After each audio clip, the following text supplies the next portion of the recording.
Well, these are the chrysanthemums at City College, such as they are, considering that I didn't cut any of them back like I was supposed to. They look pretty good. The only problem is I needed them in 3 weeks, not now. So had I cut them back, then they would have been blooming in 3 weeks and I could have saved a lot of money and not had to buy so many flowers. But live and learn. So several types here. Some of these are just your common cushion mums. These are cool, these butterscotch ones. And I think when they get to some size, they can be disbudded, which makes bigger flowers. Just means taking off a few buds. I think that would be considered an end curve because you can see the petals, how they curve inward. And this little yellow mum would be considered a spoon because the petals look like little spoons. And this white one is more just the traditional cushion mum. This would be a daisy type mum. It wouldn't be a single daisy, it probably would be a double daisy because you can see there are quite a few petals on those. This is the way they should be to be used in an arrangement tight like that. They'll go on ahead and open up and the arrangement will look really good for a long time, up to 2 weeks. When we make our pumpkin arrangements, it's good to use lots of buds because that'll make those arrangements look better for Thanksgiving.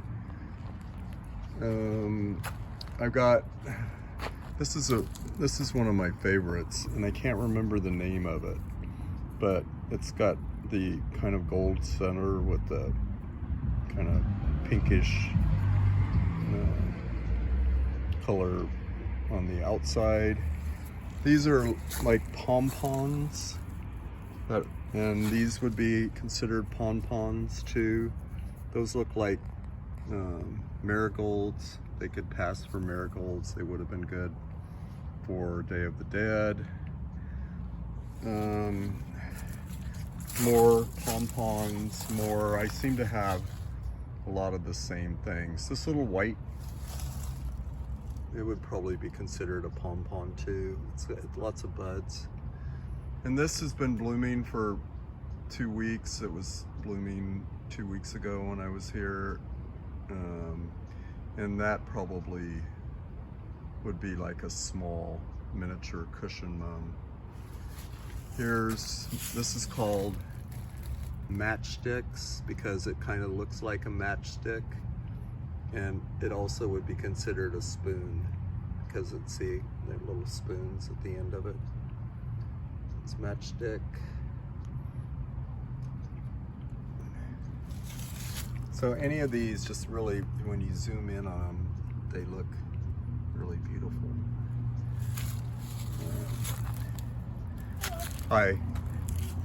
These got watered whenever I came this summer.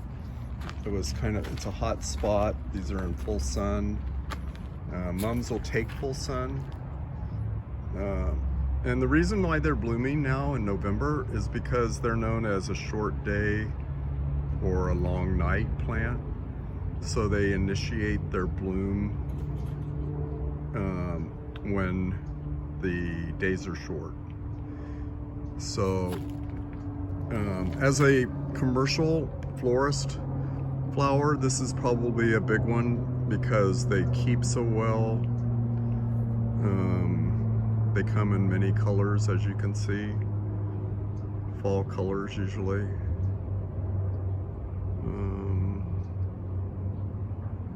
What else do I need to say about chrysanthemums? They like a lot of water. They do have some issues with mealy bugs sometimes. When I had them out at Ridley College, when I had the garden out there, I was always having to treat them for mealy bugs. These are pretty clean. Much better than the ones at Reedley, so they would have been nice to use in the little pumpkin arrangements. Maybe I can still do some next week, but maybe not. That's about it. Chrysanthemum, it's a perennial, takes full sun. It would work with morning sun or afternoon sun too if you wanted, if your house casts a shadow. But it is one of the only thing that's bright and blooming in the fall, late fall especially. And again, I could have cut these back. Probably the 1st of October is when I would have wanted to do it. And then I would have had them for the end of this month for Thanksgiving. All right.